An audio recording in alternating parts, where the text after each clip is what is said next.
Təşəkkür edirəm, hörmətli xanım sədr, hörmətli həmkarlar, media nümayəndələri.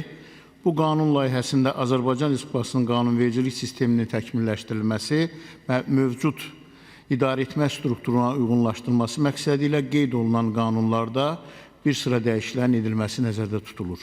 Komitənin profilinə uyğun olaraq bir neçə qanun və əsasnamədə dəyişiklik edilməsi nəzərdə tutulub.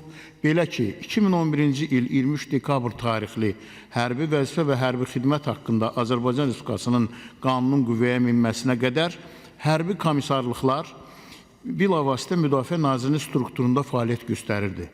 Hərbi vəzifə və hərbi xidmət haqqında qanunun qüvvəyə minməsi ilə əlaqədar həmin qanunun tətbiqinin təmin edilməsi, müvafiq sahədə idarəetmə strukturlarının təkmilləşdirilməsi, onun müasir tələblərə uyğun qurulması məqsədi ilə Azərbaycan Respublikası Müdafiə Nazirliyinin tabeliyində olan Azərbaycan Respublikasının hərbi komissarlığı, Naxçıvan Muxtar Respublikasının hərbi komissarlığı, rayon, şəhər, rayon hərbi komissarlığı ləğv edilmiş və onların əsasında 2012-ci il 13 fevral tarixində Azərbaycan Respublikasının səfərbərlik və hərbi xidmətə çağırış üzrə dövlət xidməti yaradılmışdır.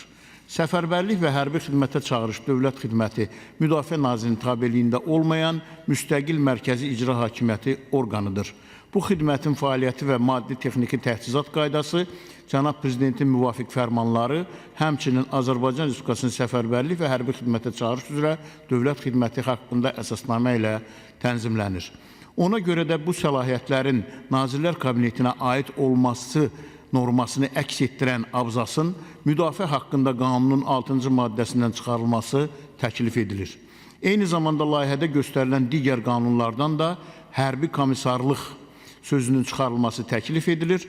Ümid edirik ki, qanunvericilikdə müvafiq dəyişikliklərin edilməsi mövcud sahədə tənzimləmənin daha dəqiq və birmənalı tətbiqinə imkan yaradacaqdır.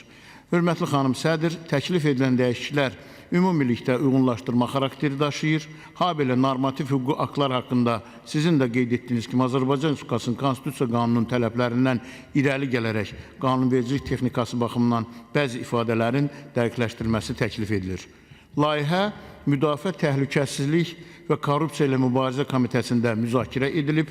Müzakirələrdə Müdafiə Nazirliyinin və Hərbi Səfərbərlik, Hərbi Xidmətə Çağırış üzrə Dövlət Xidmətinin hüquq idarələrinin rəisləri, Milli Məclisin müvafiq şöbəsinin rəhbərliyi iştirak etmiş və plenar iclasa tövsiyə edilmişdir. Səs verməyinizi xahiş edirəm. Diqqətinizə görə təşəkkür edirəm.